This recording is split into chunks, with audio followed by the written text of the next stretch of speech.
Miss Mayor, we're live. Thank you for that. Good evening, everyone, and welcome to our City of Baldwin Park regular city council meeting. Today is Wednesday, April 2nd, 2025, and the time is 7:05 p.m. Pastor Jackson and Pastor Flores, can I have you come up for the invocation, please?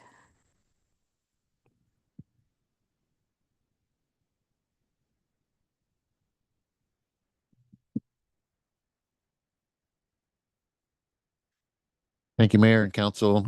Can we all please rise?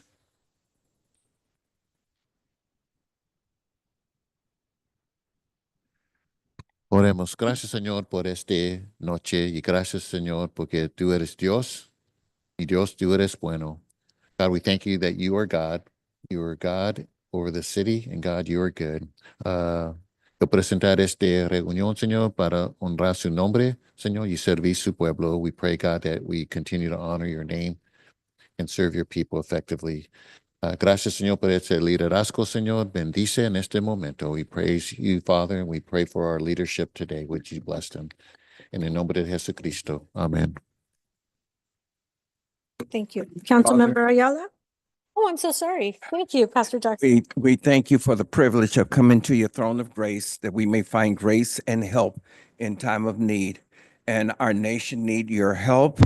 Our city needs your help. Our schools need your help. Our police department needs your help. Our businesses need your help. And our children need your help. So you said to acknowledge you in all of our ways, and you will direct our path. We need your divine direction for this city of Baldwin Park. In the name of the Lord, we pray. Amen. Amen. Thank you, Pastor Jackson and Pastor Flores. Councilmember Ayala, will you lead us in the Pledge of Allegiance, please? Yes, Mayor. Please put your right hand over your heart. Ready, begin.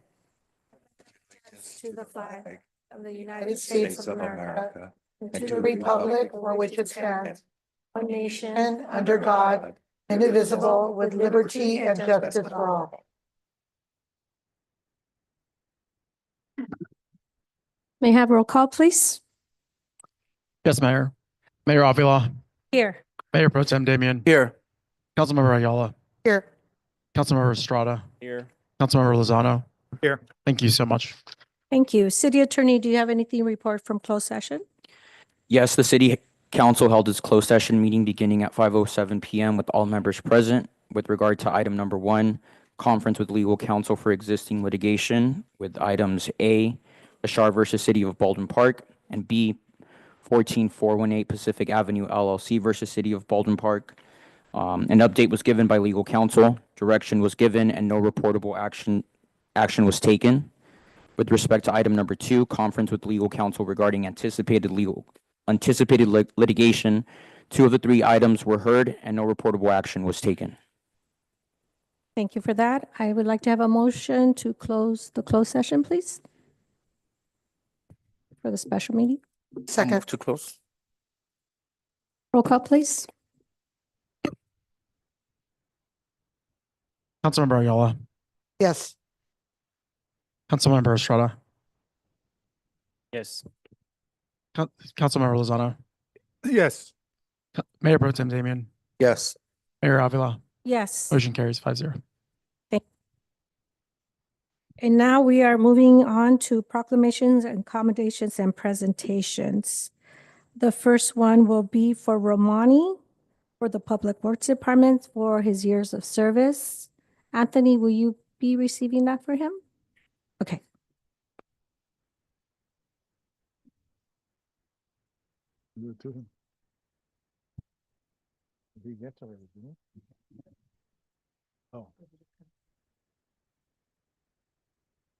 So I'm going to read this certificate of recognition for Romani Basilius, who will be leaving us next week. On Thursday of next week will be his last day.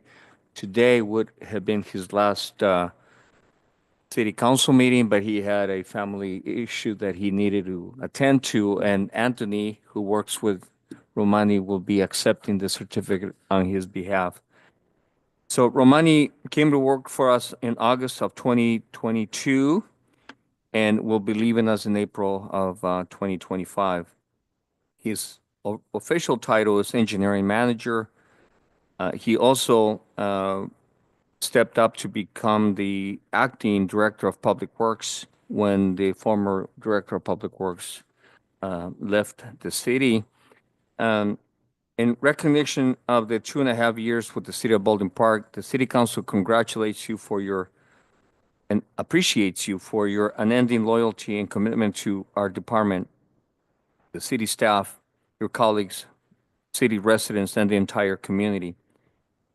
We commend you for your outstanding service, hard work, and dedication, and thank you for your very favorable recognition you bring to the Department of Public Works and our entire city. Presented on this second day of April 2025, Mayor Alejandra Avila, Mayor Pro Tem Danny Damian, Councilmember Regina Ayala, Councilmember Emmanuel J. Estrada, and Councilmember Manuel Lozano, along with City Clerk Christopher Sines and City Treasurer Joanna Valenzuela. Anthony, if you can come up here to receive this.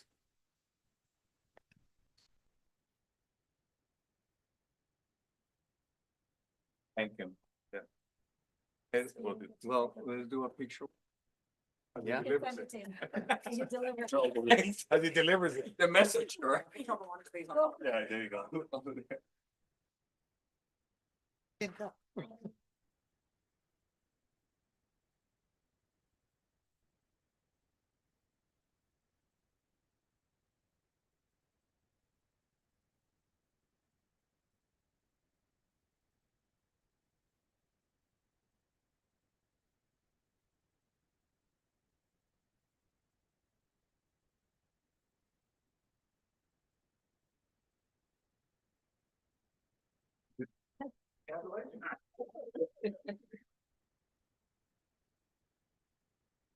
Okay, and next we have proclamations, Property and Evidence Professional Appreciation Week presented to Diana Huerta, Police Technician. Can you come up here, please? And that'll be presented by Mayor Pro Tem Damian.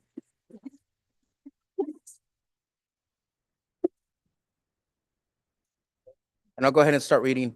For Property and Evidence Professionals Appreciation Week, March 30th through April 5th, 2025, whereas this week is designated as Property and Evidence Professionals Appreciation, and whereas this is the first recognized week dedicated to property and evidence professional staff are tasked with maintaining the physical chain of custody, accountability, and detailed documentation for booked evidence and property from the time of booking until adjudication of the case when articles are released or disposed of, and whereas the evidence property division function is vital to the criminal justice process.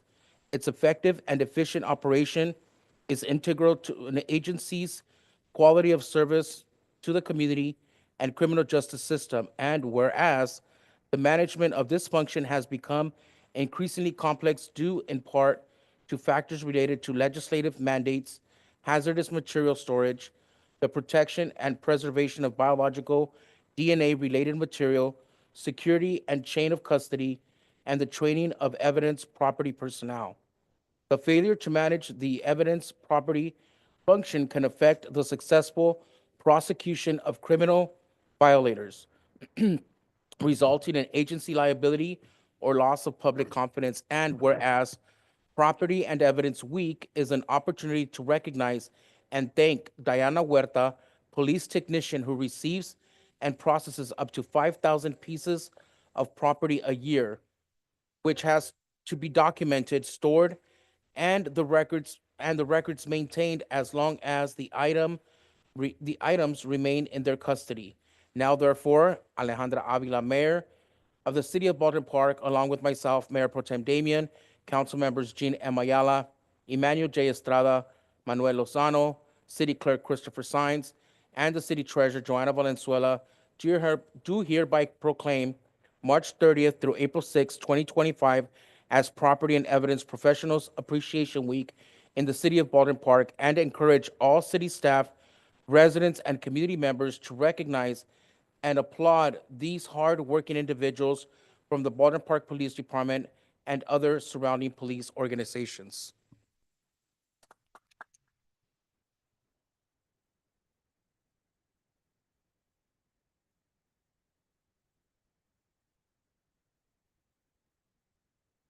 I just wanted to say thank you to the mayor and city council members for recognizing me today for Property and Evidence Appreciation Week. And I also want to say thank you to Chief Lopez for his support. That means a lot to me. We're, specifically, working in property and evidence. And I just want to say that I enjoy my work and I take pride in my job and what I do every day. Thank you.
One more. Oh.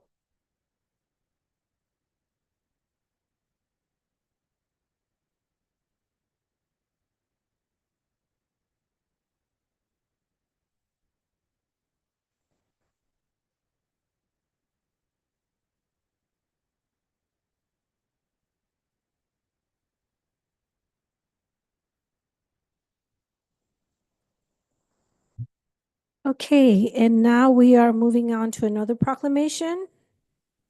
Before I go on, thank you, Diana, for all your work. I know it's not an easy job, but we appreciate everything you do, and the diligence you put into your work is so important. So thank you.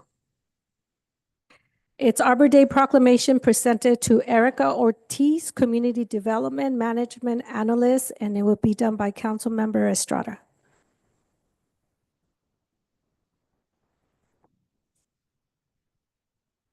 Where's Erica? Okay, she's coming.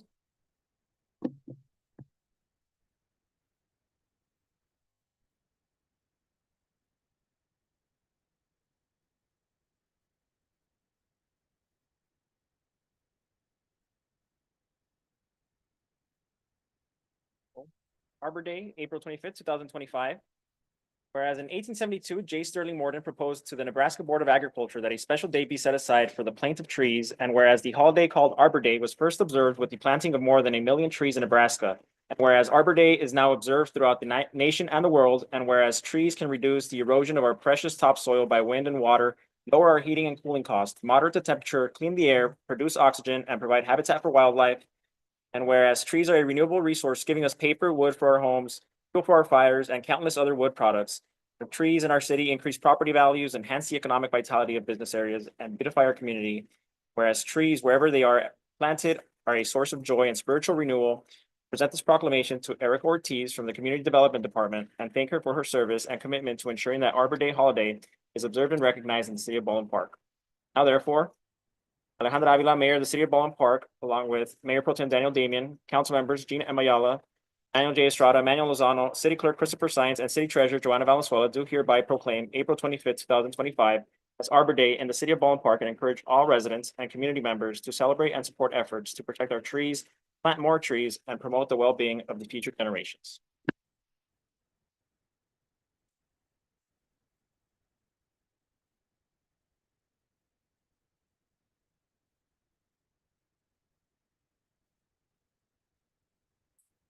Go ahead and sit up.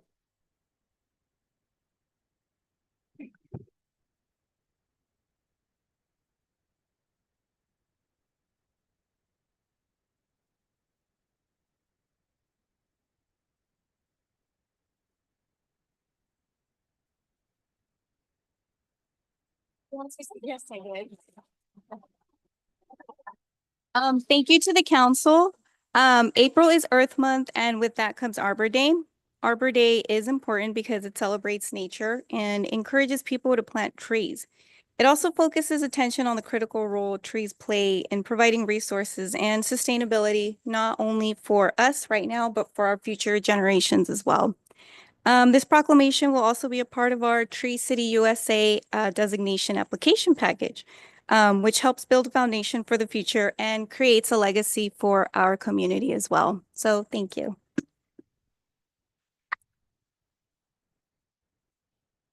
Thank you. One more proclamation. And this proclamation is for Donate Life Month proclamation presented to Jolene Vargas, One Legacy Ambassador.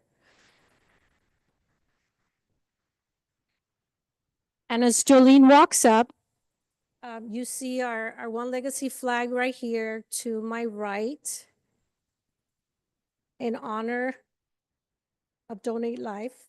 And just so you know, I've known Jolene, I lost track of time, Jolene, of how long I've known you and why she's so inspirational. I've known her since her son was 12 and he's now 32, 34. I lost track of time. And ever since then, she has been a champion. I'll tell a little bit of the story. I worked at Jones at that time. And although Jolene was ill and Jolene had been getting her treatment that morning or whatever time I would call her, Jolene would be at our school site regardless. She never has given up. She has always continued to fight. And now she continues to work with others to make sure and to talk to them and engage with them and let them know that there is a fight to fight and that there is hope. And she's proof right here. And she will tell you a little bit of her story in a little while after I read the proclamation.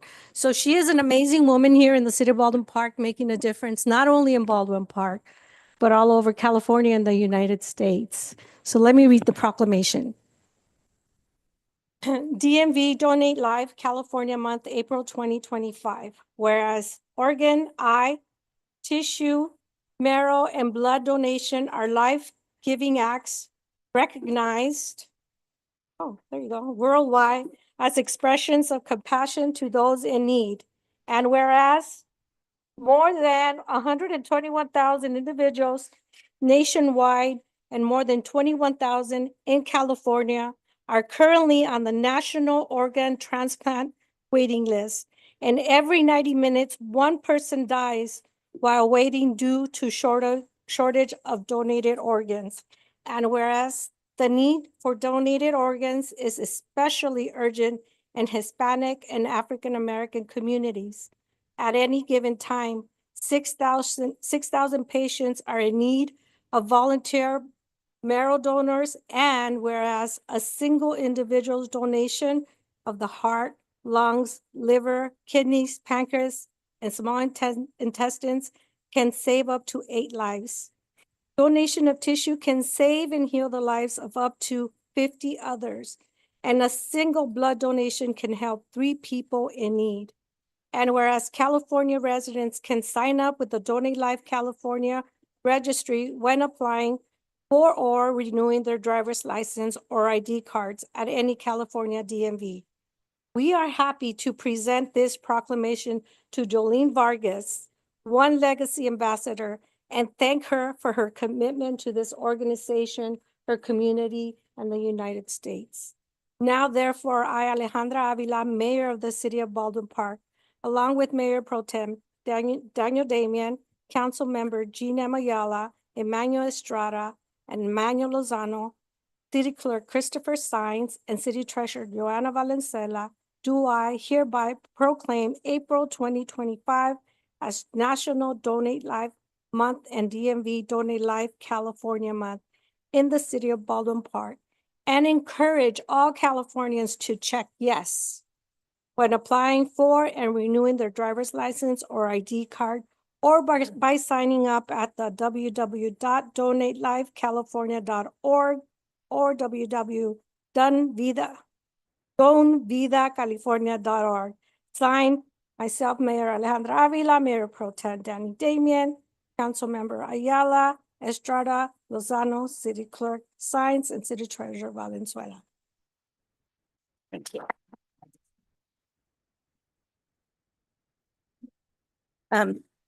Thank you, Mayor Alejandra. We've known each other forever. I call her Alex. And thank you to the city council. This means a lot because I'm a 3-time kidney recipient and I've had 32 years of extra life. When I got sick, my son was 2, and like Alex said, he's 34 now. So I was able to watch him grow and become the man he is today.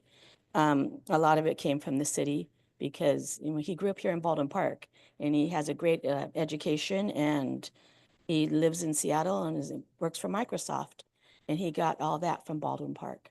But it's really to honor the donors who gave people a second chance of life. And this is what this proclamation means. It's not just for recipients, it's for the donors and donor families. So thank you very much, everyone, for this beautiful proclamation.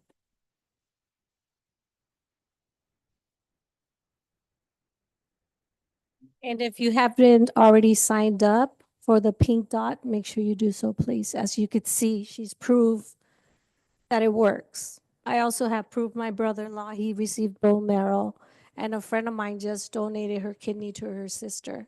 And they're all doing well, thanks to this program.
Yeah. That's fine.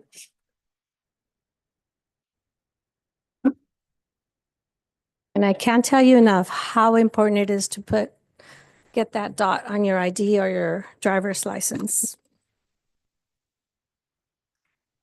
Thank you, Jolene. And then, Mayor, before we get started, if I would be able to close in memory of Victor Saltos, a resident of Baldwin Park for over 50 years, who passed away on March 18th. I would like to send our condolences to El Monte Councilwoman, Dr. Julia Ruedas, and her family for their loss. Thank you, Mayor. Our condolences to the family. Thank you. Anyone else wishing to say anything before I start? Nope. Okay, now we will move on to public communications. Do we have any speaker cards? Hi, Mayor. Yes, we have a handful, and we'll begin with Irma Morales with the Los Angeles County Library. Thank you.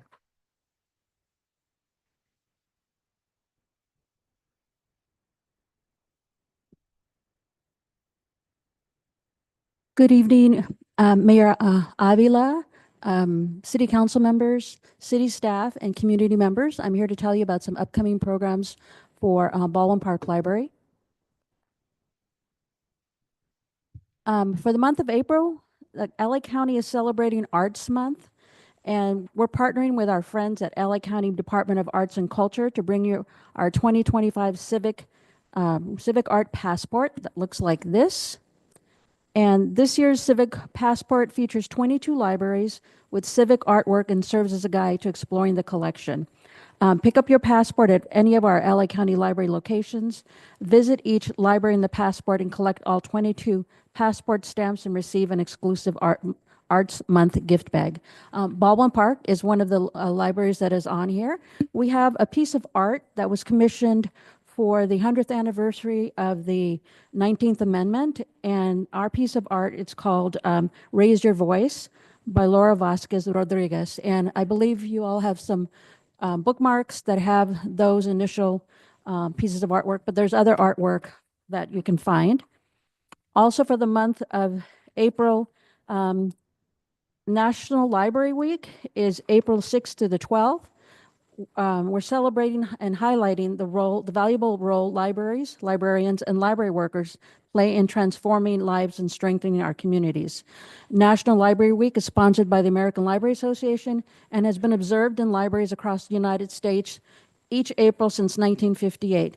This year's theme is called Drawn to the Library, and there'll be some coloring sheets that people can pick up in the library. If they turn them in, they'll get some prizes.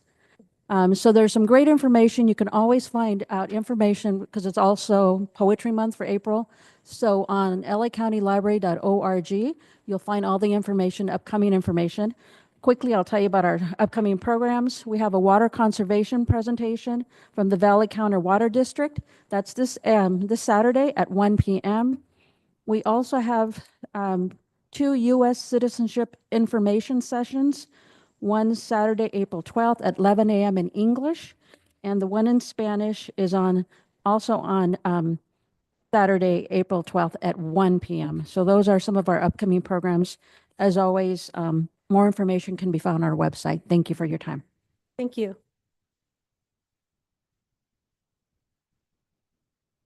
Next, we call David Muse.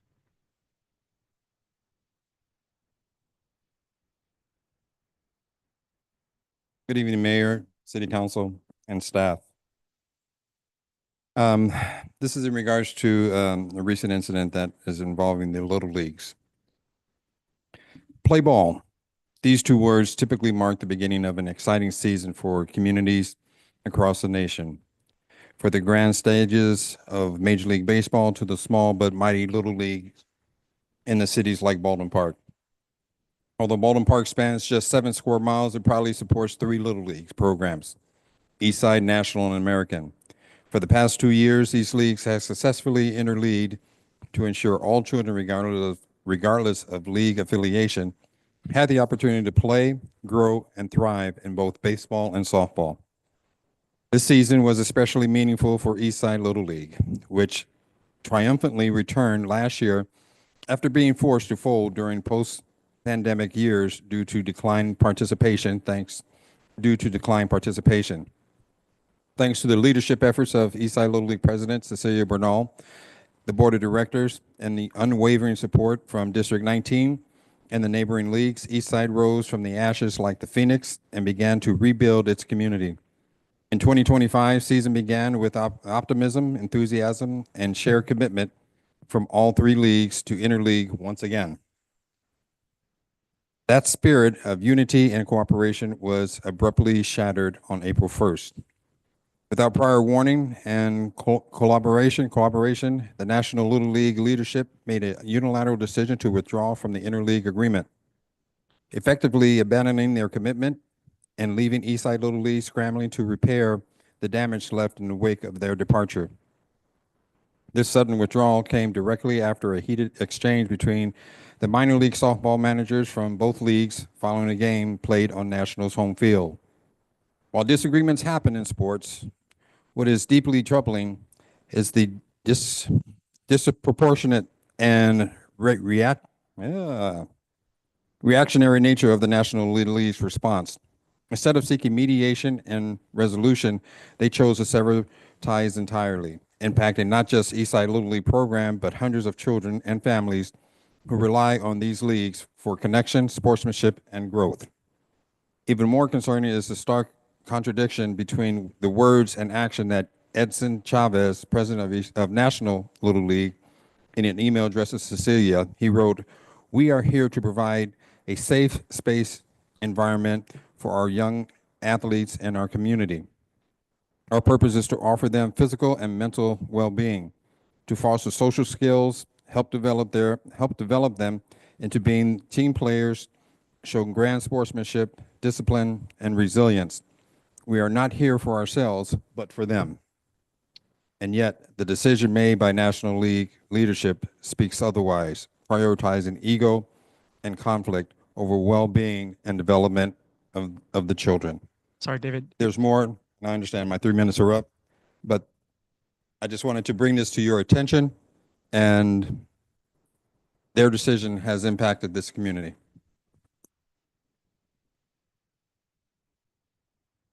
Next, we call Josh Goldman.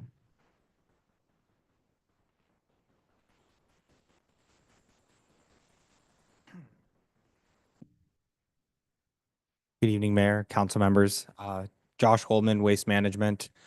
Here with some reminders for the community. The first reminder is for students at Baldwin Park Unified. If you're a graduating senior or a student enrolled in one of the high schools, we're encouraging you to apply for one of our summer internships or graduating senior scholarships. We're going to be awarding and paying up to $10,000 for the summer internship programs and graduating seniors. We've had a lot of great students in the past, so we just want to remind students at any of the high schools to go to their guidance counselors. They have all the information and apply. The second notion is to remind Baldwin Park residents about our Earth Day event that we're doing with the city. Saturday, April 26th, we're going to be doing community cleanup right across the street in the Metro parking lot. Great opportunity if you have any e-waste, bulky items, refrigerators, mattresses, anything that you want to get rid of that you didn't know what to do with till now. Just bring it over there Saturday, April 26th. We're happy to throw it out. We'll be giving away mulch. We'll have some trees. It's not Earth Day without giving away trees, as our city manager told me. So yeah, just some reminders: Earth Day, Arbor Day, community cleanup, apply for the scholarships, apply for the internships. Thank you. And how many trees are we getting from you? From us? Yeah, are getting, yes. We're providing 15 trees. Thought it was going to be 25. He's a great negotiator. Maybe the number will change by then. Yeah, the number is always subject to change. Let's get a better turnout this year. Thank you. There's Good gonna night. be 15 good-sized trees, right? Said 15 feet. No pressure. We have audience here. They want trees. We can get more than 15 people this year. We will. Yes. Everybody sign up. Everybody come. The 26th. Yeah. Thank you for your time. Have a great evening, everybody. Thank you. Next, we call Cecilia Bernal.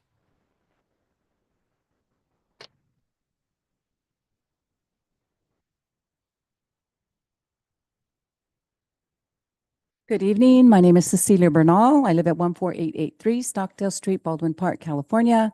Resident of Baldwin Park for 48 years. Proud to be a resident of Baldwin Park. Love my city. Love the community. I'm here just as an FYI, speaking on to what David said. Nothing really that you guys can do except continue to support us. Eastside Little League, we've been just celebrated our 70th year last year. We were able to come back after the pandemic. Did interleague again with all 3 leagues in Baldwin Park. We've always been a big Little League community, and we're very proud of that. It's unfortunate this year, actually yesterday, very heartbroken to receive the email, not even a phone call, but an email stating they were pulling out of interleaguing, which hurts all of our teams, both within our league and others as well. But we're going to continue to go forward. We're going to continue to need your support. We do have the support of District 19 and other leagues that I have already reached out to try to get them to play as well. Also reached out to other districts, Pasadena, South El Monte, and districts out in the Inland Empire that will also help us out as well. But again, it's unfortunate, but we will continue on, and we appreciate all of your support. Thank you. Thank you. Next, we call Moses Nunez.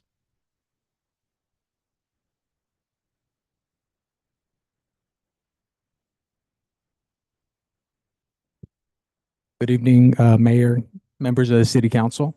Thank you for allowing me to speak today. My name is Moses Nunez. I'm an executive board member for Baldwin Park Eastside Little League and a proud resident of Baldwin Park. I stand before you on behalf of many families in our community who are deeply disappointed by Baldwin Park Nationals Little League's decision to withdraw from interleague play and sever ties with Baldwin Park Eastside Little League. This decision was made unilaterally without any prior discussion or effort to address concerns, and it disregards the families and children of Eastside Little League. The City of Baldwin Park has provided financial support to both leagues with the goal of strengthening our community, growing youth sports, and ensuring that every child has the opportunity to play and develop. This support was never intended to divide our city based on league affiliation. Unfortunately, the leadership at Baldwin Park National Little League, particularly its president Edson Chavez, has chosen to promote division rather than unity. Instead of working together for the benefit of all children, they have prioritized separation over collaboration, disregarding the fundamental values of Little League: community, inclusivity, and teamwork. Despite these challenges, Baldwin Park Eastside Little League remains focused on the commitment we made to the children of our community, and regardless of which league they play for, and despite any disagreements between organizations. Our priority will always be to ensure that every child has the opportunity to play, learn, and grow in a positive environment. I urge the City Council to recognize the negative impact that this decision has and to encourage all leagues to work together in the spirit of unity and community. Because at the end of the day, our common goal should always be the success and well-being of the children in our city. Thank you for your time. Thank you.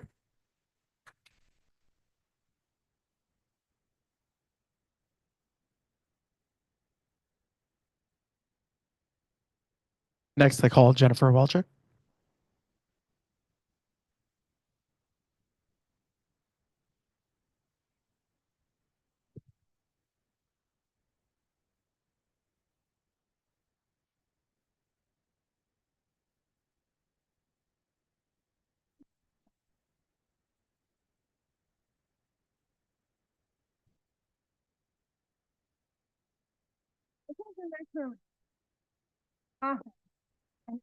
I gave photos. Oh, I'm sorry. I'm in a medical boot and I take the Metrolink very often to work, from work. And I feel that it's ADA compliant for wheelchairs, but not for anyone in a boot, and crutches. And there's no steps from the platform to the curb.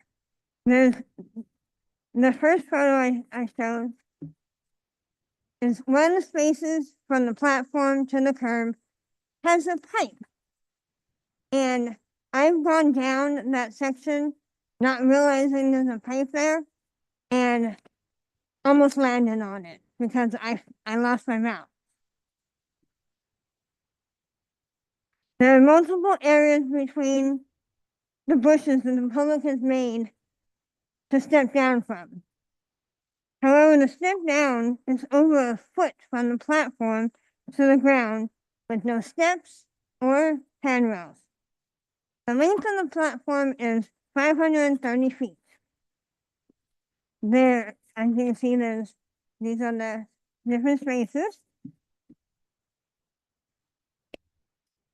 Okay, there's a ramp at the curb in the middle of the ramp. It's at the halfway point, but if you're in a wheelchair, you have to go, approximately 300 feet to the west end, and then up the ramp to get to the train for you to take the wheelchair ramp.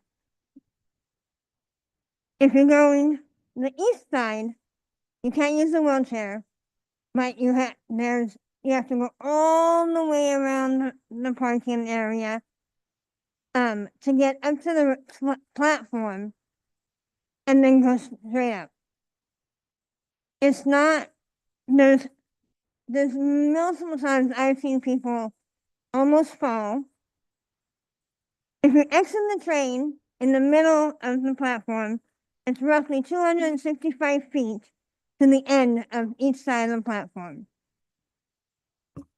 In comparison, it's like hitting a triple and running to third base. It's a shorter distance than almost than going to either side of the ramp. I just want some steps put in to make it easier for anyone in crutches, medical boots, who can't make the walk 265 feet, or doesn't get on the right train car because they don't know that we don't have steps. Okay, thank you. Thank you. Next, we call Yolanda Pompa. Chris, Chris, hold do you on. have her information? Yes. The former speakers? Yes. Yes, I have Thank you. all the contact info.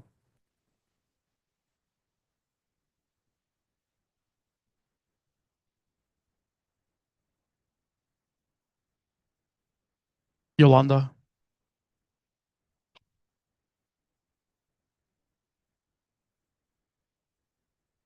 Good evening, City of Ballin Park. I'm here today. My name is Yolanda Pompa. I am here today to ask that you consider Bassett area residents and assist us in rejecting any zoning change for the proposal Storm property that wants to build 105 condos at Florence Flanner Elementary School, where I live. We think that this is a dangerous proposal given the narrow streets and that we are unacceptable to firefighters trying to put out a fire 1 year on 4th of July. We also have had legal dumping of green waste. Our streets cannot handle traffic, parking. We ask you, please, to help us stop this development. Our community would like to see a park, a community center for our kids in the Bassett community. Thank you. Thank you.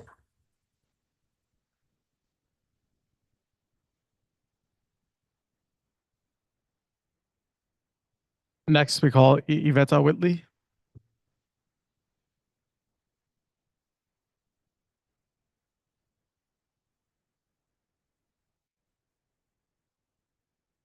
Good evening. Thanks for letting me come to stand before the council this afternoon. I appreciate it. My name is Juanetta Whitley from La Puente, California. I stand before you this afternoon against the zone change at Florence Flanner. We are in favor of San Gabriel Valley Greenery proposal for Walnut Creek to create greenery at Florence Flanner. We could use to create a served path to Shire Park. We humbly and respectfully request that Baldwin Park will stand with us on this project because we need a park in our community. I've came to the park here in Baldwin Park, which is nice. We would like to have one for our community, for our children, our elderly, our disabled to have to go to. The kids don't have any place to go in the afternoon. When school is out, they don't have any place to do anything. They can't even ride the bikes. It would be very important if you would stand with us in getting this park over in that vicinity, because parking is bad. If we get condos in there, it's going to be worse. With the way the economy is going, we're going to get a lot of traffic. We're going to get a lot of crime. Taxpayers going to pay a lot of money. But if you help us in getting this park, it will be important to the elderly, the community, and we would appreciate you standing with us. May God bless you, and I thank you. Thank you. Next, we call Lizette.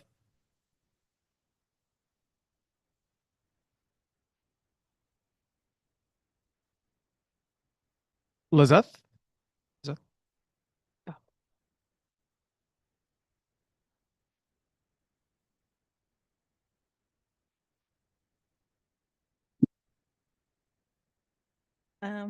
Good evening. Buenas noches, board members. My name is Lisette. I live near Florence Flanner, and I would be affected by the construction of the condos.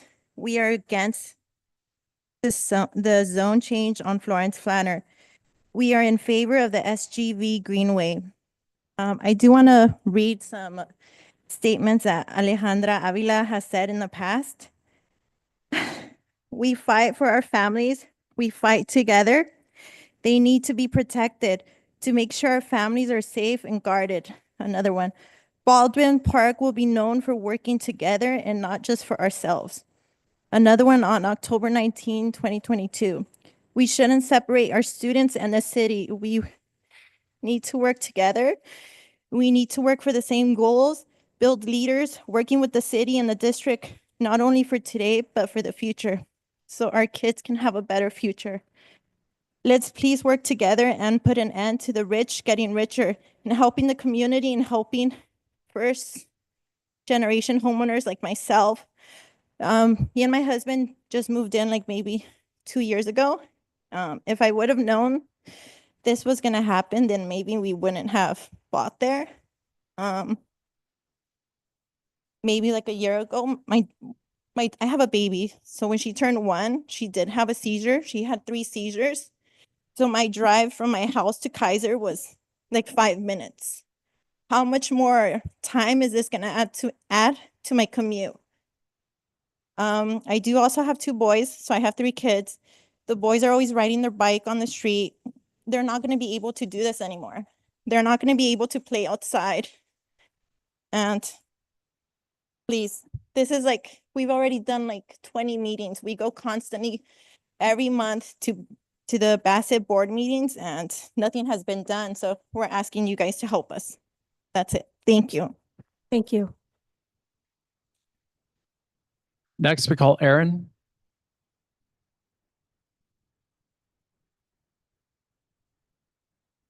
Board members, thank you for having me here today.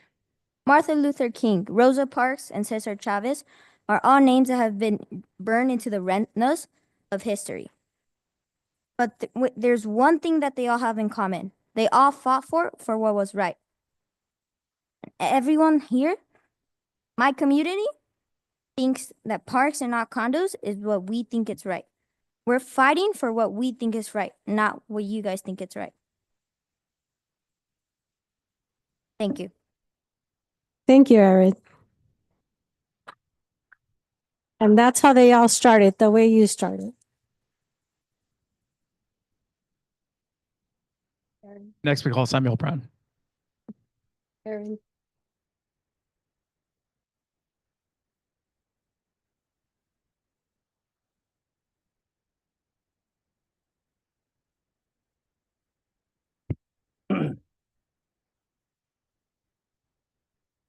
Sorry, I'm just looking for my speech.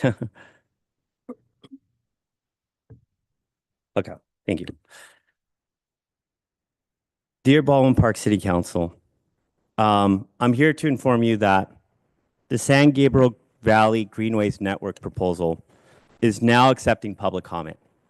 And I'm here before the City Council because I want to ask that you guys consider endorsing and adopting the Greenway proposal as it's currently laid out, but that you also consider incorporating the underutilized open space at Florence Flanner School, which is within the city limits of Baldwin Park, as a way to also expand the park acreage that Baldwin Park sorely needs. We know that the Greenway is being proposed along Walnut Creek, in addition to Big Dalton and Little Dalton. But by connecting Florence Flanner School to Shire Park, we can create a contiguous 5.32 acre greenway and park network, more than doubling the available park space in that part of the city.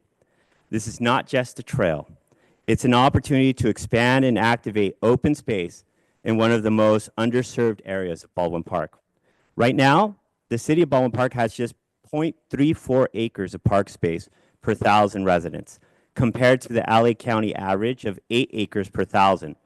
Only 7% of the city is covered by trees, and 54% of residents live more than a half mile from a supermarket, making Baldwin Park a food desert. We also rank in the 9th percentile on the Clean Environment score of the Healthy Places Index, meaning 91% of California communities have healthier environmental conditions than we do. This project is about health, equity, and sustainability. Childhood obesity in Baldwin Park is nearly 30%, and chronic illnesses like asthma and diabetes are prevalent. We propose turning this greenway into a multi-benefit outdoor agricultural and learning center with a food growing space, shade, youth programs, and access to nature, particularly for residents like Wynetta Whitley, who just spoke, who doesn't have a park within a 10-minute walk of her home. We're exploring funding through Proposition 68, Measure A, Measure W. We know that historically the groundwater here has been contaminated with TCE, a carcinogen. But this is a project grounded in community vision and anti-displacement. Baldwin Park and Bassett are working class neighborhoods that have already experienced deep disinvestment. The remaining Black families in Baldwin Park deserve targeted investment that improves quality of life, not charge them prices that will force them to move out. We ask the city to submit a public comment in support of this proposal and to check your email, which I submitted to you just before coming up here. I tried to offer a little bit of background information. I appreciate you taking this into consideration. Thank you.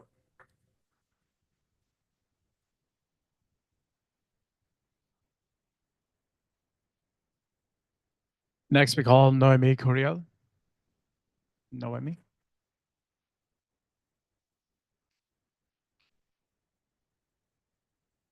Good evening, Council.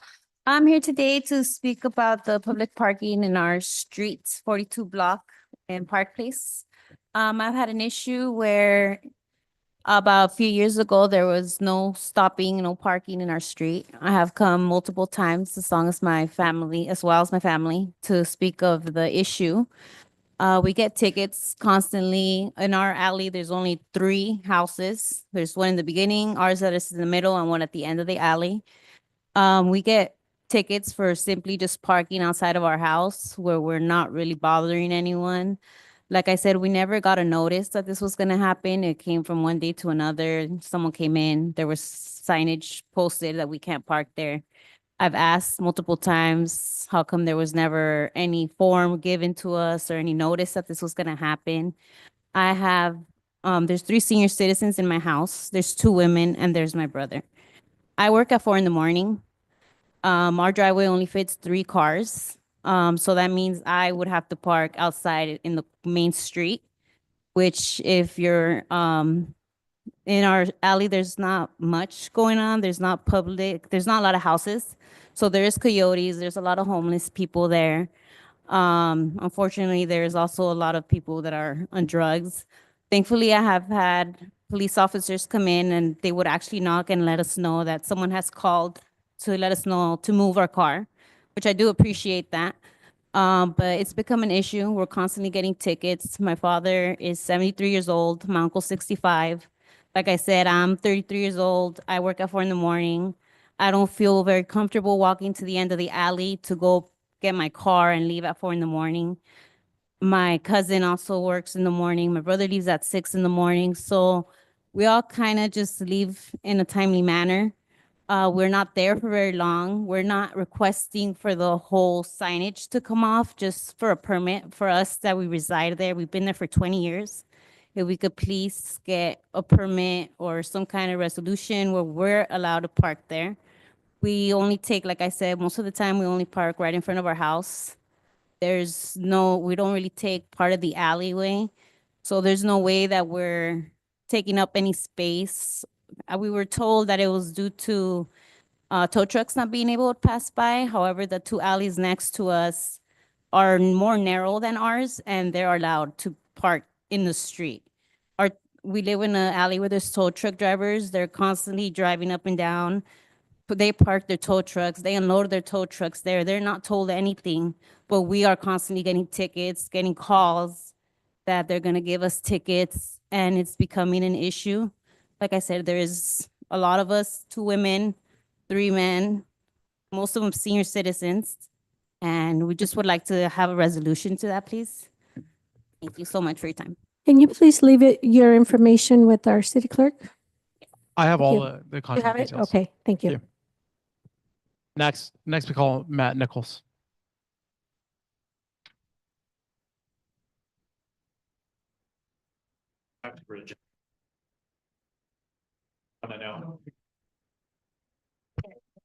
You can wait for the public hearing.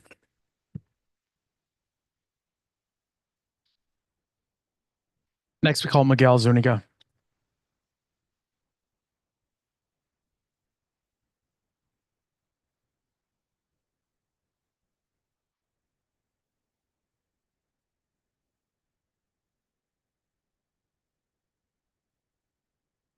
Hello, good evening, Mayor and Baldwin Park Council. My name is Miguel. I reside in La Puente.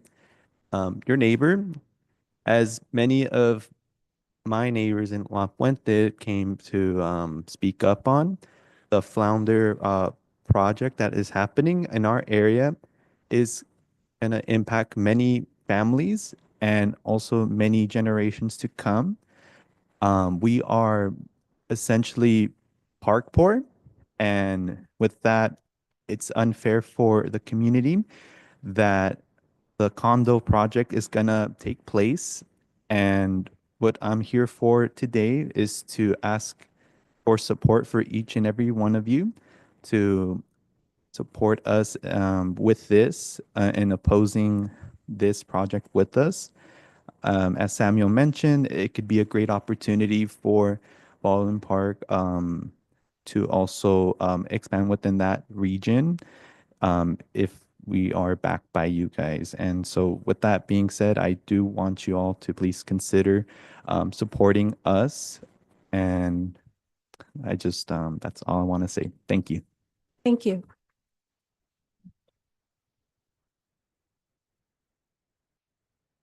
Next we call Gabriela Alba.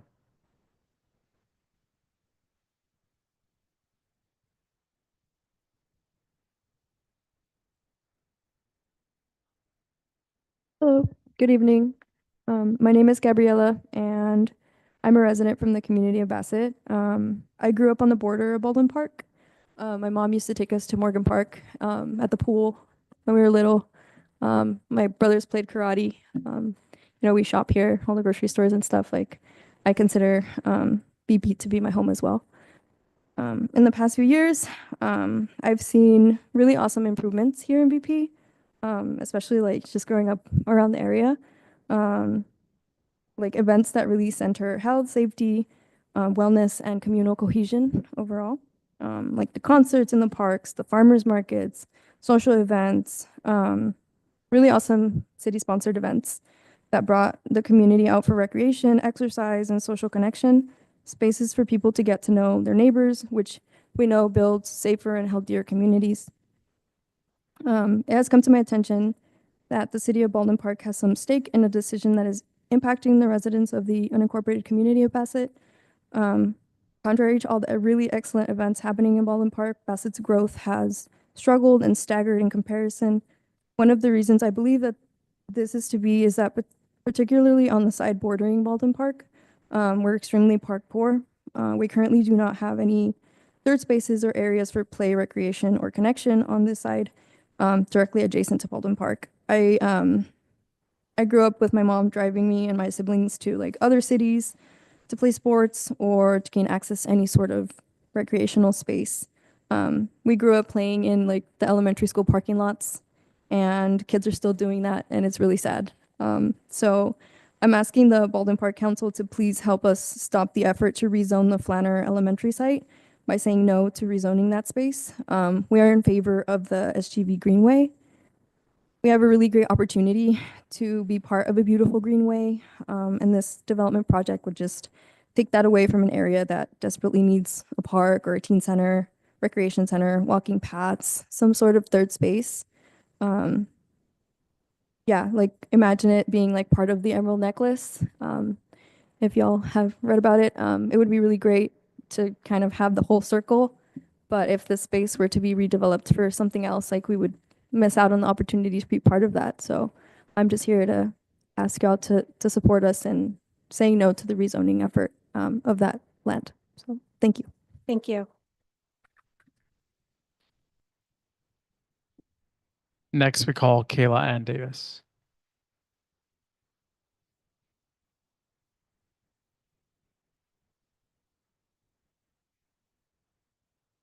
Good evening. Thank you so much for allowing me to. I want to come here to introduce myself. My name is Keelan Davis. I'm a pre-planning advisor with Dignity Memorial. We're owners of Rose Hills, Turner and Stevens, Oakdale, and Funeraria de Angel locations. Dignity Memorial is the largest provider in North America. We own 1,900 sites. What I am coming to you today is we have a dedicated commitment to veterans. We have a dedicated commitment to first responders. And I don't think you're aware of it, that Dignity Memorial will stand up and take care of a first responder who has passed at their line of duty. And I'm finding out that many of these local cities, our neighbors to Turner and Stevens, are not aware of the quality of service we offer to our neighbors. So I'm here to ask if I could come back to present and offer my services to your community, now what we can do, we have affinity contracts that would guarantee that every employee and family member can pre-plan or at time of a event possibly get a discount. Now, it is an undisclosed amount of people that are not served in your community. And under surveys, that is why I'm here today. One of the things that we offer is we have a relationship with Veterans Affairs. We have this book. This contains all the forms a veteran to have to pre-qualify for their services to access a national cemetery. These are free. I am an employee, so my time to provide is guaranteed to that customer without a purchase. Our specialty is a guide, a pre-planning guide. This comes in English and in Spanish. Again, our time is guaranteed to every person that requests that to sit and explain to them without the need to purchase anything. This is why I come to you. We have this literature. These are the 10 benefits that the Veterans Affairs provides to veterans. Most veterans don't realize that their transportation to that national cemetery is not a covered benefit. So their families do not know how to access national cemeteries.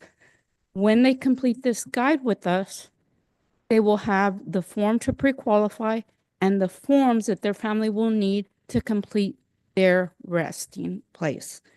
So I offer myself to come back to give you more information regarding the affinity contract that we could provide to the city of Baldwin Park.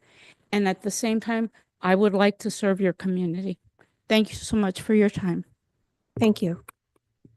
Madam Mayor, wonder if you could leave some of that material for the city council, please? Who's gonna? I have Yeah. some.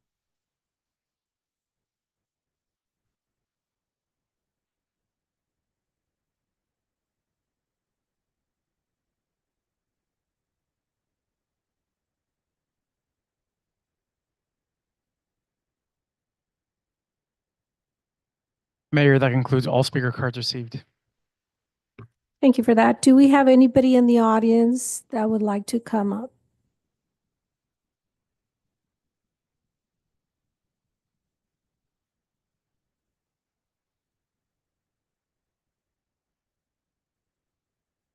Buenas noches a todos. Quiero dar gracias al Chief of Police que ha hecho un buen trabajo. David León que me ha atendido muy bien con los problemas que hay en la ciudad. Y me gusta que limpiemos. Hay más problemas aparte de eso, de que le llamo a Anthony para quejarme de algo que veo, pero no me contesta para atrás. Entonces necesitamos mejor servicio para limpiar la ciudad porque a veces me enojo que no me hacen caso, pero no, que si me hacen caso no importa, pero dejan la ciudad que se destruya más y más y más. Está duro para levantarla, ¿verdad? Entonces hay que hacer más, echarle ganas y que no ignoren los reportes. Estuve viendo una señora la que está enferma, que tiene una bota médica que no puede caminar a las banquetas también. Ya le dije hace como un mes que las arreglen y no sé si ha hecho eso. Están demasiado destruidas las banquetas y no sé si qué pasa si no hay fondos o qué está pasando. Porque si la ciudad se está descomponiendo para que se haga todo en mucho tiempo, hay que hacerlo como va saliendo los problemas. Veo muchas calles que están muy mal las banquetas, demasiado mal. Graffiti todavía se ha borrado, pero todavía continúa, nomás que la gente es muy maldadosa, o sea, así como lo borran, la semana está igual. Basura, demasiada basura, es todo, gracias. Thank you, Abel.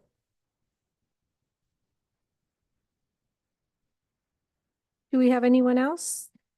Good evening, all. I'm here to, I want to thank the chief for the work he's been doing. And David Jones, thank you so much for the help.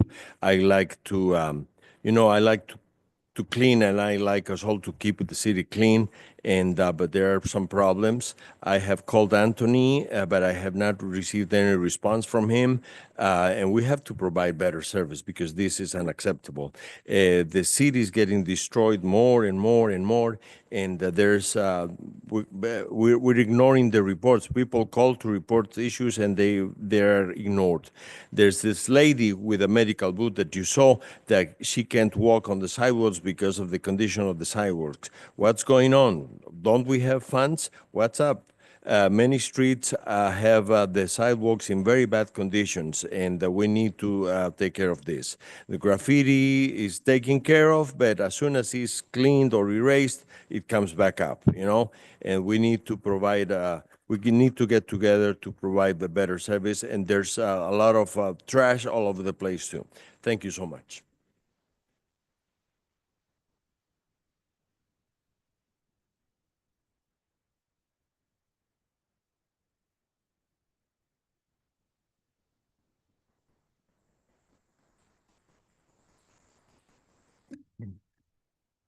John Rios, resident.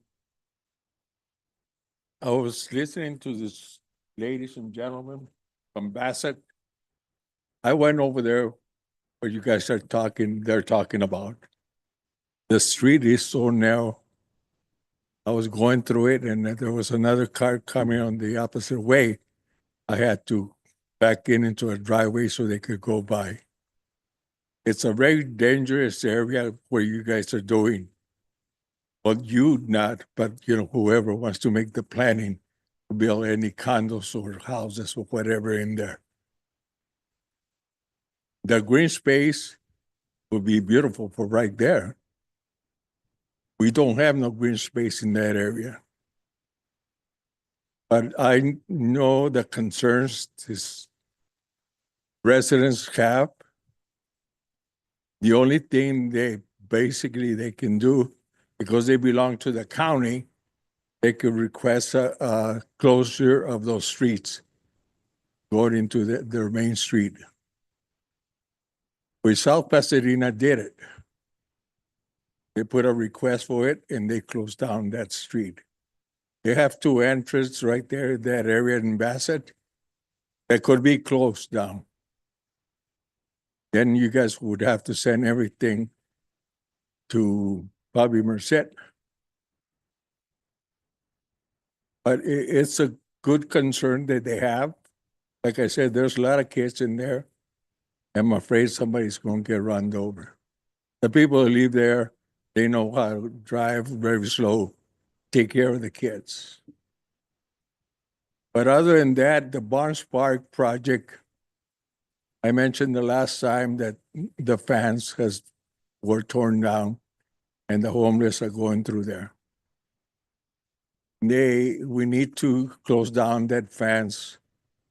The old city yard right there, they still haven't knocked it down. And another thing that I found out is the main water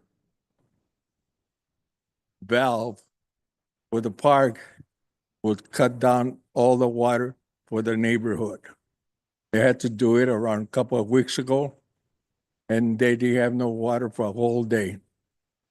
That's something we have to look at. Okay.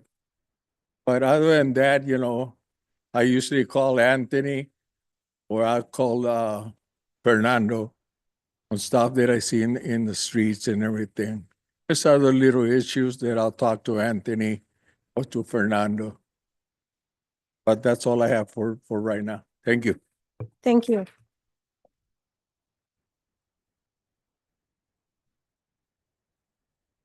Do we have anyone else looking to speak? Thank you. I want to thank all of you for coming up here and speaking. I do want you to know that we will look into all of your concerns and address them as we go along. As far as those of you that live in Bassett, know that there is a process. I don't know what step that whole project is in at this time, but they do have to go to our planning commission before they come to city council. So there is a process for everything. We just have to wait and see what their processes are for now. They're coming to the planning commission, then it comes to us. So just be patient and we will see what happens with that situation. But be patient, please. Okay? Madam City Clerk, Yes. I just want to say I was out there about 2 weeks ago and took a tour of the interior and that open space next to the school area. So obviously it's important and I understand because the area is extremely congested and to add additional type of whatever project is there, I think that we need to be inclusive of the residents of Bassett because it's going to be a very conscientious type of decision that needs to be made. At the same time, I'm not certain whether the project, and I don't want to get into it, is a lease for 99 years or whatever the case may be, but to make sure that the residents are informed when it's going to the planning commission and when it's coming to the city council, so that at least we have some major input, and then maybe also meet up with the Bassett Unified, are they unified school district Bassett or it's single by itself, right? So to find out the input that they have to share in that particular area. I just want for the record. Thank you. Thank you. Anyone else wishing to speak? As I said, let's be patient. There's a process that they have to go through before it comes to the city of Baldwin Park, our planning commission, then it comes to us. But do know that I have heard you and you quoted me correctly, and that's exactly how I stand. So just let's wait for the process. Thank you. Okay, now we are moving to consent calendar. Mayor, do you mind closing public communication? Yes, thank you. I'm sorry. Now, motion to close public communication. Roll call. Councilmember Ayala, Yes. Councilmember Estrada, Yes. Councilmember Lozano, Yes. Mayor Pro Tem Damian, Yes. Mayor Avila. Yes, Thank you so much. Motion passes 5-0. thank you for that.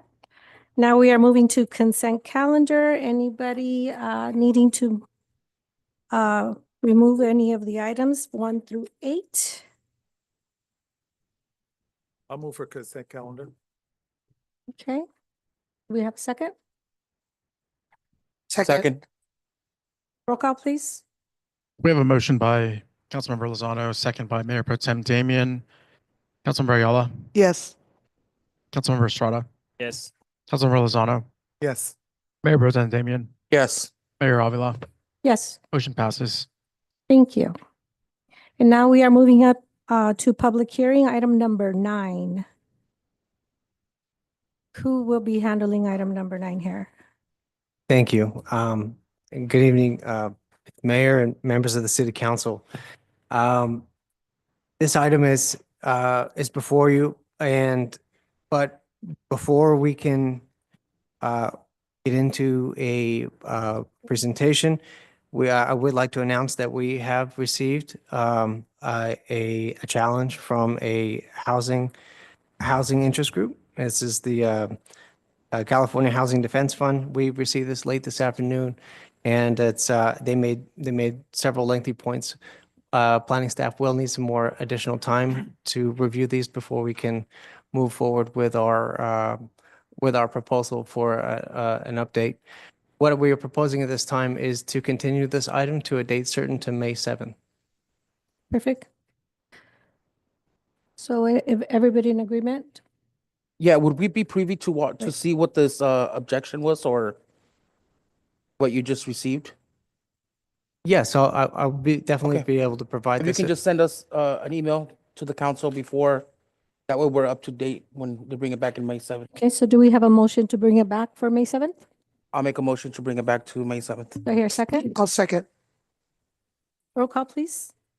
Bring item 9 to the May 7th meeting.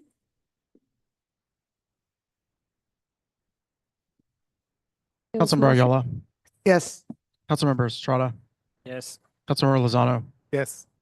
Mayor Pro Tem Damian, Yes. Mayor Avila. Yes. Motion carries 5-0.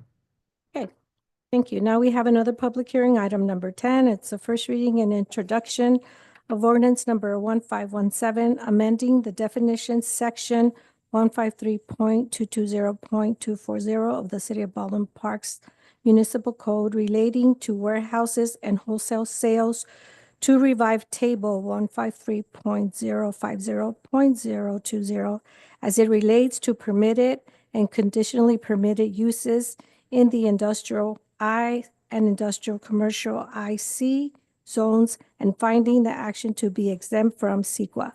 Who will be handling this item? Thank you, Ms. Mayor. At this time, we're going to have our Associate Planner, Jesus Estorga-Rios, and he will be presenting. Thank you. I'll just wait for the presentation to go up.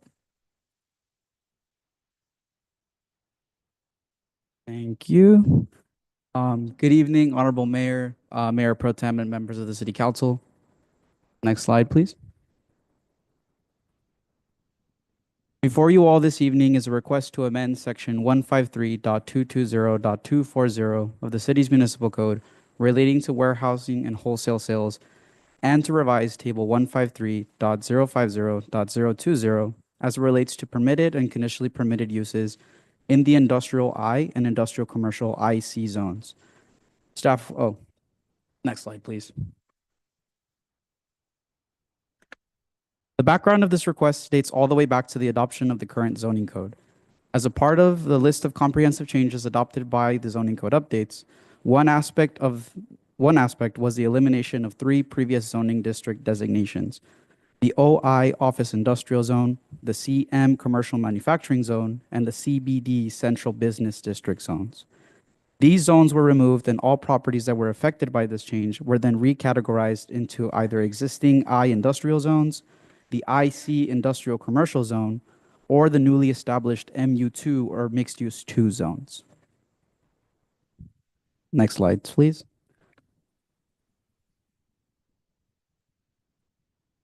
Shown on the current slide is a PDF scan of the previous zoning map of the City of Baldwin Park.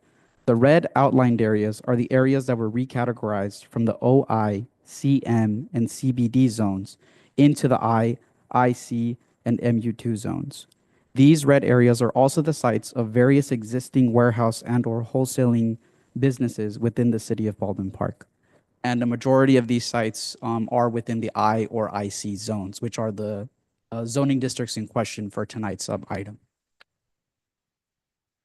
Next slide, please. As mentioned, shown on the current slide is a view of the current zoning map for the City of Baldwin Park, where the red outlined areas from the previous map are also carried over for reference.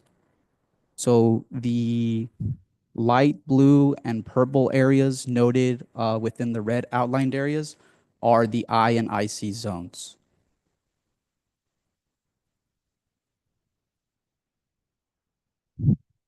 Next slide, please. Along with the previous changes noted in the last slides regarding the recategorization of zoning district areas, Table 153.050.020 of the Baldwin Park Municipal Code, herein referred to as the land use table, was also revised. The most significant change of note for the subject of tonight's agenda has to do with the recategorization of the warehouse land use category as a conditionally permitted use and only allowable in the I industrial zones with the approval of a CUP. This change rendered most of the existing warehouse businesses as non-conforming uses, which had their status grandfathered in as a non-conforming business. And on the slide, you can see a snippet of table 153, where in the red area, it's a little hard to see from your view here. It's noting the table that we have now, where all the other areas are commercial industrial areas in the city prohibit warehouse uses, but only in the industrial zone, as mentioned in the presentation, allows the use with the CUP. Next slide, please. As noted in the previous slide, a vast majority of the existing warehouse and/or wholesaling businesses are deemed to be non-conforming, which is due to the 2012 zoning code update, either requiring that all new warehouse businesses require the approval of a conditional use permit in the case of most properties located along the 605 freeway and in the industrial properties located in the city's I zones, or rezoning their properties to a zone that no longer allows for warehouse businesses, which is the case for the majority of properties located along the 10 freeway, fronting Arrow Highway, or along the eastern corridor of Ramona Boulevard.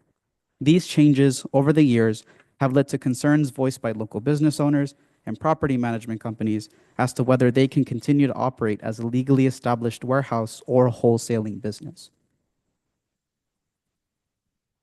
Next slide, please. In order to determine how the city of Baldwin Park should regulate warehouse businesses in general, city staff conducted an audit of all conditional permitted uses that were processed by city staff since the adoption of the 2012 zoning code changes to today. As noted in table number 1 of this item staff report, city staff found that a total of 19 applications, 20 since the adoption or since the last meeting for this item, were processed for the establishment of a warehouse business on a subject property. And of those 19 applications, 16 of them were approved by the Planning Commission and resulted in no appeals before the City Council. Staff would lastly like to bring to the City Council's attention that there have been no code enforcement cases against these uses since the approval and are continually monitored for any active violations such as outdoor storage or excessive noise generated as a part of their operations. Next slide, please. Additionally, city staff conducted a survey of neighboring jurisdictions and their respective warehousing land use regulations. As noted in table number 2 of this item staff report, a total of 6 cities were surveyed, with all jurisdictions surveyed observed to currently allow for warehousing and/or wholesaling businesses as a permitted by right use in at least one of their industrial zones. Next slide, please.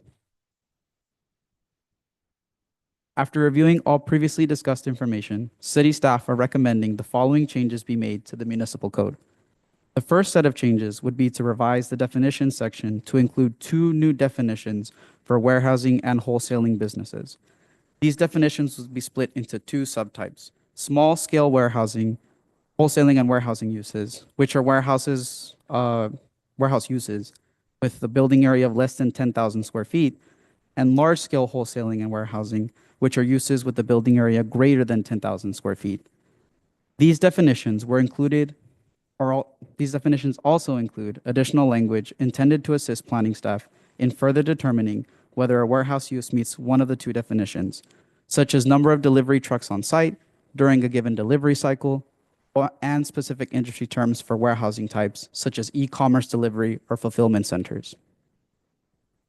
The second set of changes includes revising the land use table in section 153.050.020 of the Baldwin Park Municipal Code to remove the previous warehousing land use category and include 2 new definitions, or to include the new 2 definitions. These new land use definitions would allow for small-scale warehouse uses to be a permitted by right use in the IC and I zones, while also conditionally permitting large-scale warehouse uses in those same zones. These changes allow for flexibility in existing small warehouse uses in those same zones, to continue operating in the city, while preserving the intent of the previous zoning code update to monitor the more impactful large-scale warehousing businesses. Next slide. In conclusion, staff recommends that the City Council introduce by first reading Ordinance 1517, for the amendment of the Baldwin Park Municipal Code pertaining to warehouses. Staff will be available to go over any questions or comments regarding this item. Thank you for your time. Thank you for that information. Does anybody up here have any questions or comments? Mayor. Go for ahead. the- So for the, can you just clarify, you're kind of, you're making it easier to be able to operate the warehouse? Yes, with respect to existing warehouse spaces, most of them fall under the small scale category, which is less than 10,000 square feet. So for example, if we get a property owner that has an existing warehouse business, and let's say they're on a property on Arrow Highway and the property is built as a warehouse use. Currently in the IC zone, that type of business is not permitted. And let's say they lost their grandfathered status due to change of ownership or just change of operations. With the intent of this update, it would allow them to reestablish essentially the principal use of that site, which would have been a warehouse historically. And then another question. So for some of the, so in other cities, we've seen like a commercial property be used for more of a place where sales tax can be gathered. So maybe like I think like good examples like breweries. So currently, does our zoning code allow for other non-commercial or industrial uses? Or is that something that we've even looked into? That's not what we're looking at specifically with this update, but if that is something that the council would like for us to look at in other instances, we certainly can. No other aspect of the land use table is being modified. And as far as future plans for other uses coming into the city, I'll defer to Interim Director Nick Baldwin for that. Just one additional comment on that is that our industrial zones do allow for a broad range of uses. There is that flexibility of, so just because we have a large building that was maybe built as a warehouse, we're not necessarily going to get a warehouse. There's a variety of uses that can come fill that space. Yeah, because I know that like I think like maybe a couple of months somebody was trying to use it as like maybe like an indoor football court. I don't know if that was on the commission or not, but I mean there's a lot of uses that we can try to gather, especially because we don't have the commercial space in general. Right. Okay. Those are my questions. Anyone else up here needing to make a comment? I will now open up to public comment. Anyone interested in the public hearing for public comment? Anyone interested in coming up to speak for or against it? It is your time to come up. Mayor, we received a card from Matt Nichols. Okay.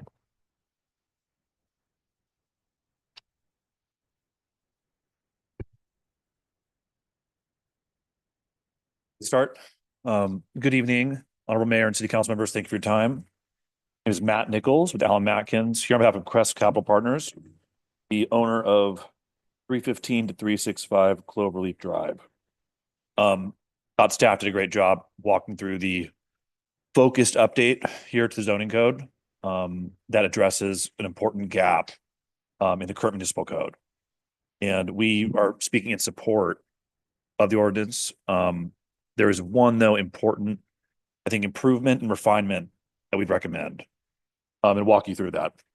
And to be clear, even if, while we view this recommended refinement as being a very important tweak, the ordinance, even if you are not willing to consider that, we'd still recommend adopting the ordinance as is. So Crest, their property exemplifies the kind of targeted business and site that this update was meant to fix. There's ambiguity in the current code. Crest has a 16 space, 3-building property. That's a multi-tenant industrial space property. The issue that this zoning code update fixes is it's inherently high turnover at these buildings. You have 16 spaces, tenants are coming and going, it's high turnover.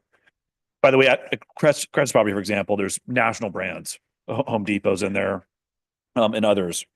It's important to keep them. But if a tenant leaves, Baldwin Park has a very short, relative to other jurisdictions, non-conforming abandonment provision, 6 months. Other jurisdictions have a year common or more. 6 months is a very short amount of time to release, get up and running. This fixes the need to constantly be risking losing non-conforming status with respect to each space in your building. It's a very important fix.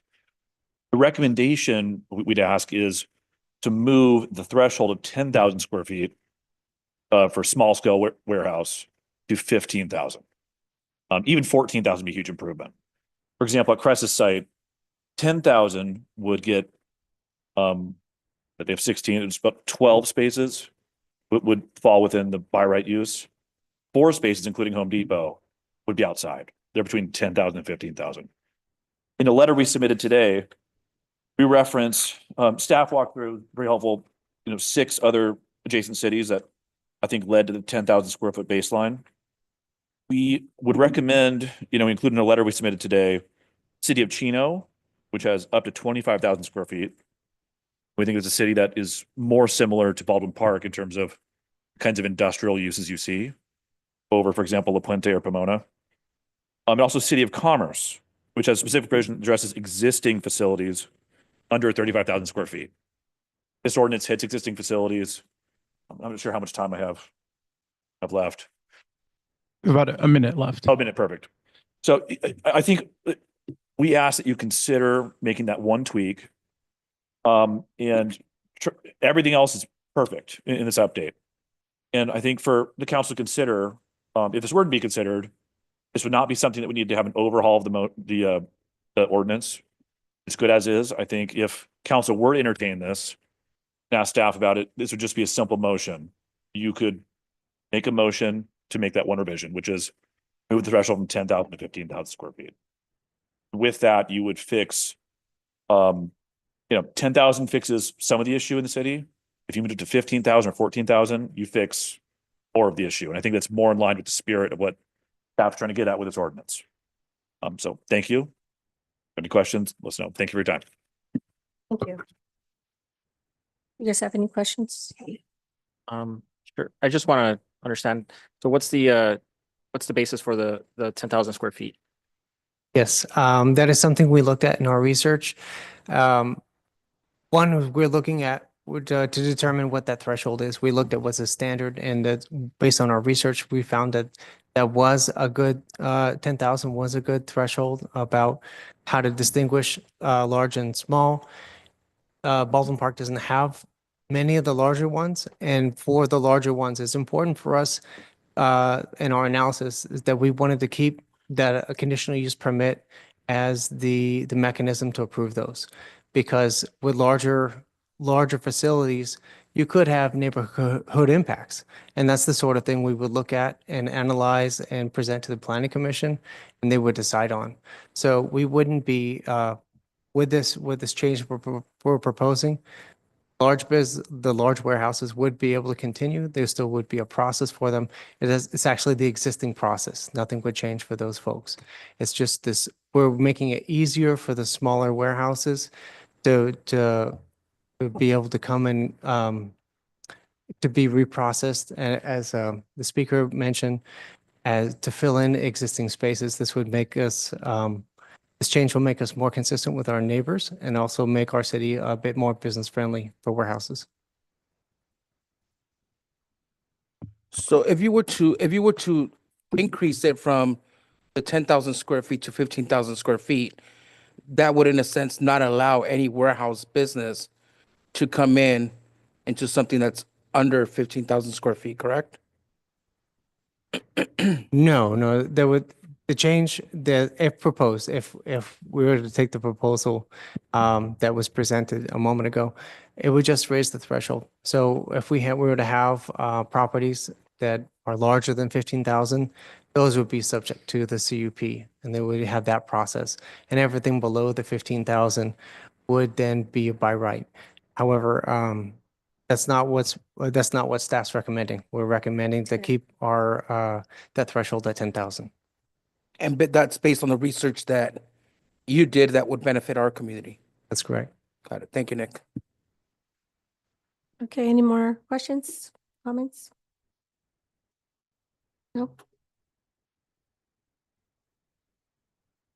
Okay, now we'll go ahead and introduce by first reading by title only and waive further reading ordinance number 1517, entitled An Ordinance of the City Council of the City of Baldwin Park to amend section 153.220.240 of the municipal code relating to warehouses and wholesale and revise table 153.050.020 in the city's municipal code as it relates to permitted and conditionally permitted uses in the industrial I and industrial commercial I through C zones, and finding the action exempt from CEQA pursuant to section 15060B and 3 of the CEQA guidelines. Do I hear a motion? Mayor, does your motion also include closing the public hearing? Yes, and I also like to motion to close public hearing. Thank you. Thank you. I have a motion for item 10. I'll make a motion to approve. Second. We have a motion by Mayor Pro Tem Damian, a second by Mayor Avila. Councilmember Ayala, Yes. Councilmember Estrada, Yes. Councilmember Lozano, Yes. Mayor Pro Tem Damian, Yes. Mayor Avila. Yes. Motion carries 5-0. Okay, and now we are going to City Council, City Clerk, City Treasurer, staff requests and communications, and we have Council Member Lozano. Yeah, thank you very much, Mayor. Chief, I just want to, I know that when we met with the school district, both Vice Mayor Damian and I, we mentioned about the, it was brought up about the MOU with the school district, and I had indicated that us to look into further, because just to let everyone know, that they obviously did have a police department at one time, which was very efficient. Then eventually it was removed. I happened to ask if there was a current MOU with the Ballin Park Unified School District and the Ballin Park Police Department. I was told there was not. However, you indicated that you're in process. I think that all fairness, I personally believe that we should ask them to fund a portion of that in order for us to be able to hire additional police officers. So I believe that Dr. Floyd, and I asked him what was the cost of the agency that they had at that time. He said about 1.9, and obviously that's a number. That number is probably more like $4 to $5 million. So they're saving a good cost. So Chief, I would definitely direct the MO that they include, that they provide us funding for under that MOU, because it's important for us. They're obviously saving a good portion of money, especially with the school district that has over $100 million in funding per year. Well, not with the Department of Education being done away with, but I understand at the same time that the city itself has to be fiscally responsible. We need to start somewhere, and I think we ought to definitely look into that. So we could follow up on that and bring it to the city council. Yes, sir. We're already in the process and Okay, for that, because I mean, it should definitely be a good portion so that that cost is incurred by the school district, because we're one community with two different agencies. Secondly, also maybe next fiscal year, I know that the cross guards is $319,000, I believe, and the city has approved 158, half and half. And once again, I think that the next fiscal year, the school district again should pick up the entire tab. I mean, that's being fiscal responsible for the costs and of course the taxpayers. Again, you're dealing with an agency, school district over $100 million, which obviously it's above and beyond the city. And as we know, there was a deficit that we had, and thanks to Rose, there was able to at least cap that together. So we move forward. But I just wanted to make that something for us to think about. Yes, sir. Thank you. Madam Mayor, add something now to that, or I just want to also, Mr. Manny Carrillo, we could bring back the cost that's incurred of Shire Park. Obviously, it's in the Bassett area. It's part of the county. I was here when 20 years ago or 25 years ago, it was allocated to Ballin Park. At that point, Ralph Nunez, who was the director of Park and Recs, there was an agreement that came to us. However, I want to know what the cost is that we incur per year and how it's funded. And is it worth for us to continue to overlook that parcel? There's a major cost that we could save. I think we ought to give it back to Bassett and allow them to run it versus the city of Ballin Park. And we know that park is for Bassett. I mean, we're not utilizing it a lot. Our leagues are not utilizing that facility to begin with. So just bring back the cost that we incur on that, Manny, please. Yes, sir, Councilmember Lozano. And that's the only thing I think. Thank you, Madam Mayor. You're welcome. Before we go to you, Mr. Chief Executive Officer, I have Mr. Estrada that has an item. Yes. Thank you, Mayor. Well, first, I just wanted to make sure that we acknowledge our staff and we give them a big thank you for getting us recognition on our homelessness efforts and reduction. Been, of course, one of my pride and joys personally, and I know that the whole council itself has been very supportive of these efforts. And so it's very nice, and I want to make sure that we thank you, because I know that at the end of the day, it's you doing the nitty-gritty and the hands-on work. So I want to make sure that we acknowledge it publicly. So thank you for that. I do sit on the Foothill Transit Authority, so governing board. So and I did come aware that they are releasing their grant to beautify the bus stations that are serviced by Foothill Transit. I know a couple of months, maybe last year, we talked about the idea of replacing our trash cans with some that are solar compacted. So this might be an opportunity to fund that opportunity. So, but I do think that if I recall correctly, the applications are due fairly soon. So it might be something worth looking into quickly. Foothill Transit, correct? Yes, correct. Before you go on, I want to also thank all the staff for all the work they do.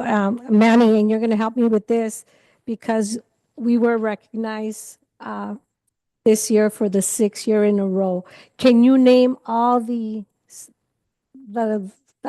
recognitions we had in the last 6 years off the top of your head, just so the Yes. public knows? I will give it a shot. The awards that the department or the city recently received over the last 6 years, that includes one dark year of COVID, is from California Parks and Recreation Society, which is basically the entire San Gabriel Valley and a few other cities. Some of the awards that we received most recently was the Homeless Initiative reduction, where the city reduced homeless by 70% over the last 4 years. So that is one award.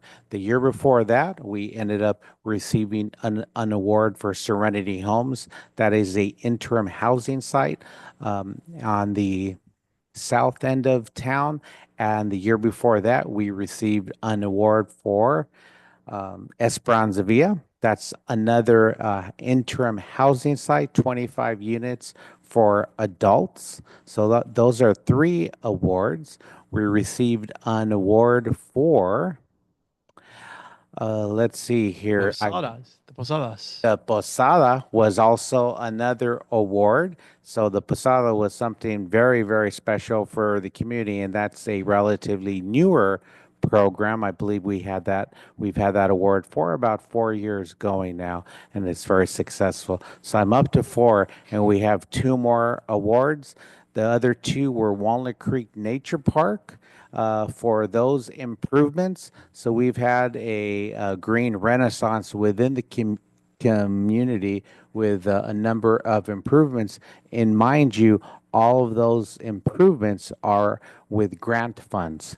So not so much from the city of Baldwin Park, but the city does make the commitment that we will maintain all of those projects in perpetuity. And the 6th one, I'm going to need some help what that 6th award is.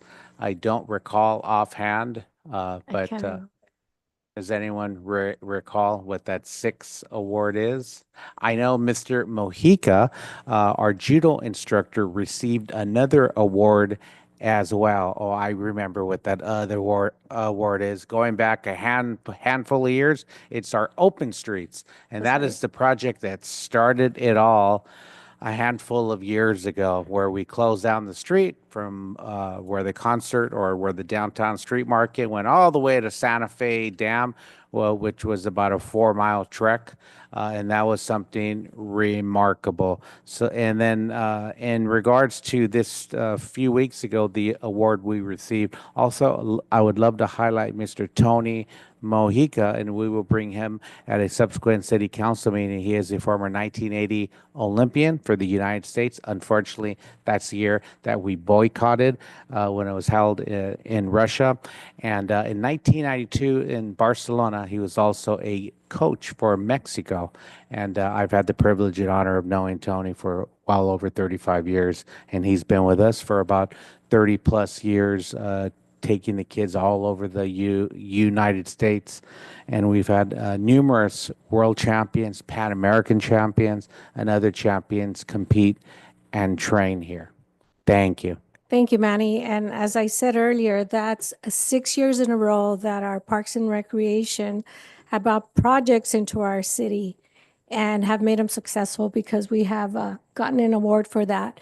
And as you all know, it takes a team. So it's Parks and Recreation together with the rest of our departments here in the city that has made all these projects successful. Talking about Public Works because they're part of that project, closing streets, setting up our police department, making sure everybody's safe. So thank you to, when we say thank you to the staff, it's not only Parks and Recreation, although they're the ones that led the way, but the rest of the departments that were part of it as well. It is a success for the whole city. So thank you for that. And thank you for your leadership. It has always been amazing. And I know you will continue to lead us in that direction. Thank you, Manny. Thank you. And now we go to our Chief Executive Officer. You are next. Well, there's not much to say now, Madam Mayor, but that was impressive, Manny, being able to recite those awards just from memory alone. Well, I'm looking at a moment, Madam Mayor, council members, that I never thought would come. Certainly, you know, when I came here, now it's going to be 4 years ago in June, you know, I never thought that I would now be looking at a retirement. And yet that moment has arrived. You know, and I want to embrace it, though I will admit to you that it's going to be an emotional ride. It already has been 2 weeks into thinking hard about it. But, you know, retirement age is 62, and I am going to be that in July. Don't look at me, Chief, that way. I'm going to be 62 in July, and so I am informing the council that of my intent to retire sometime in July. You know, I still have to go through the whole filing with the retirement system.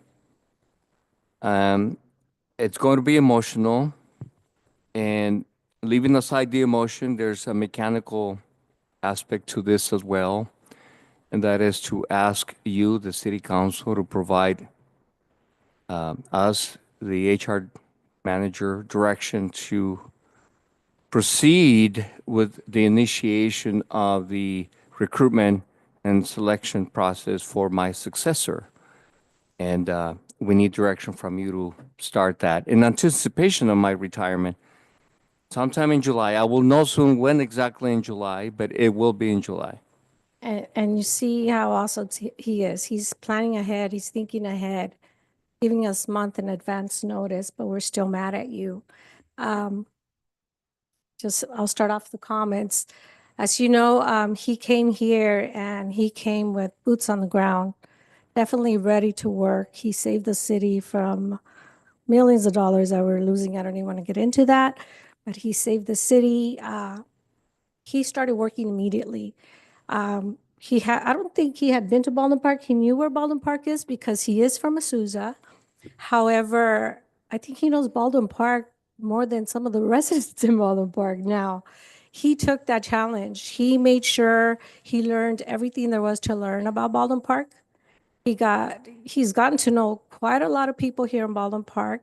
The businesses, they all know him, restaurants, businesses, you name it. Made a great connection with the Baldwin Park Unified School District and all the organizations, Kaiser, In and Out. We all have a great working relationship. And I would say that Enrique had a lot to do with that. We've always wanted to push forward and made sure we had all those connections with our city and all the organizations here in our city. And he just made it so much easier. He has that great personality, and we're definitely going to miss him. And having said that, I mean, we have no choice but to let him go because I guess he thinks 62 is old, which I don't think it is, but we understand you need to you need to make a change in your life, and we appreciate the time that you gave us, and all the great motivation and the talks and everything you have done for our city. We greatly appreciate you. We will miss you, definitely miss you, but we understand we have to let you go. But when you let somebody go, that means they come back if they really cared, right? So eventually he'll come back to visit us. But before I hand it over to someone else, I do want to say that our city within itself has a lot of talent. We have a lot of talent, and I know you're asking for direction on what it is we should do. I personally feel that we should seek within our city, within our employees that we already have here in our city, to look for someone to take over your position, because I feel it's fair that we acknowledge that talent that we already have here and move them up in the organization and let them know, whoever that may be, that we do care about our employees here. And anytime we have an opportunity, we will seek within first before we go out to look for someone else. So my recommendation to the rest of us would be that we look in-house first. Do not look elsewhere, but in-house, and see who's interested in applying for your position and take it from me. I think we would find the right person here. So that would be my recommendation. If anybody else has any comments? So you're basically saying to fly it in-house, Correct. fly it in-house? Yes. I'm good with that. I will second that. Good. So we call that internal and promotional. Correct. So we will So do give that. direction to HR to open it internally ASAP. Yes. Sorry, okay. We would Don't do run it. me out yet. No, but I mean, that way we start looking, because if not, then we need to open it up in general. Yes, I know. So do I'm we not trying give to get you to leave and direction? then. Do we give direction on how long to give them to look for it now, or we can just direct that later? It'll be in-house, but for how long will You she? can say expeditiously and we will move it Expeditiously. expeditiously. Yes. Mañana. See. Mañana. That means tomorrow. I think all the potential applicants are sitting right there. So get your application ready.